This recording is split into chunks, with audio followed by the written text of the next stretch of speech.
ACS और MI।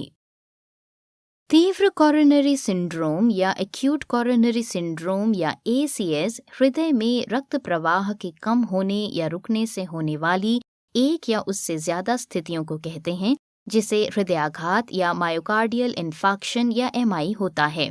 हृदय पेशियों से बना एक अंग है जो कि ऑक्सीजन और पोषण युक्त रक्त को पंप करके शरीर के बाकी अंगों तक पहुंचाता है। बायां निलय यानी लेफ्ट वेंट्रिकल हृदय का मुख्य पंपिंग चैम्बर है, जो कि सिकुड़कर महाधमनी यानी एओर्टा के द्वारा ऑक्सीजन युक्त रक्त को शरीर के बाकी अंगों में पहुंचाता है। कई छोटी छोटी धमनियों को कोरोनरी धमनियां यानी कोरोनरी आर्टरीज कहा जाता है, जो कि महाधमनी यानी एओर्टा से जुड़ी होती हैं और हृदय की पेशियों को जरूरी ऑक्सीजन और पोषण पहुंचाती हैं।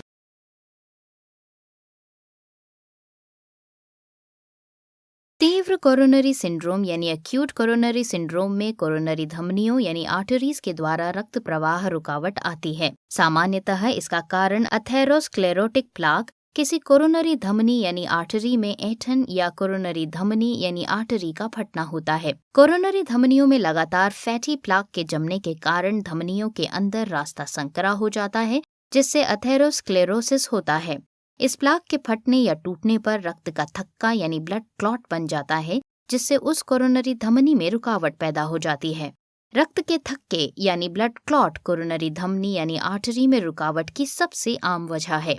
कोरोनरी धमनी में रुकावट का अन्य कारण है कोरोनरी आर्टरी में ऐंठन यानी स्पैज्म, जो कि दवाइयों, धूम्रपान, ठंडे मौसम या बहुत ज्यादा तनाव के कारण अचानक ऐंठ जाती हैं या फट जाती हैं, जिससे कोरोनरी धमनी के अंदर की दीवार अलग होने लगती हैं और रक्त प्रवाह रुक जाता है।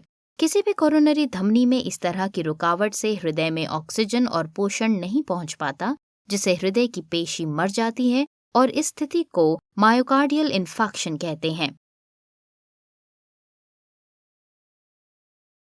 कोरोनरी धमनी में रुकावट होने के लक्षण हैं अचानक दर्द या बेचैनी, सीने में ऐंठन या जलन होना जिसे एंजाइना कहते हैं, जो कि आगे बढ़कर ऊपरी उदर यानी एब्डोमेन, कंधों, बाजुओं, गले या निचले जबड़े तक पहुंच सकती है। एक बार एंजाइना होने या कई बार एंजाइना के दौरे पड़ने से सामान्य शारीरिक कामों में दिक्कतें आती हैं, जिसे अस्थिर एंजाइना कहते हैं और आमतौर पर ये तीव्र कोरोनरी सिंड्रोम में होता है। तीव्र कोरोनरी सिंड्रोम के अन्य लक्षण हैं पहला, सांस फूलना, दूसरा, बेहोशी या चक्कर आना, तीसरा, बहुत पसीना आना, चौथा, जी मिचलाना। तीव्र कोरोनरी सिंड्रोम या MI के उपचार हैं पहला, ऑक्सीजन थेरेपी, जिसमें रक्त और हृदय में पहुंचने वाली ऑक्सीजन की मात्रा बढ़ा दी जाती है।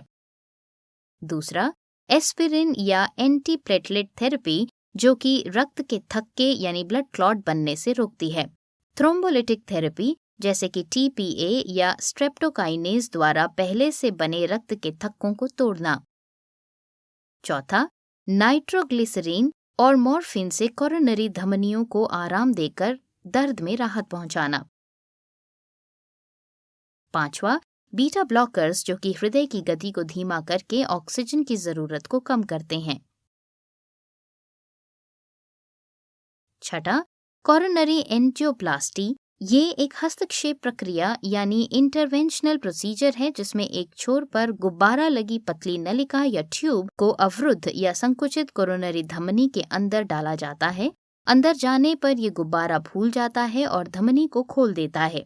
इसे खुला रखने के लिए एक ट्यूब को कोरोनरी धमनी के अंदर ही छोड़ दिया जाता है।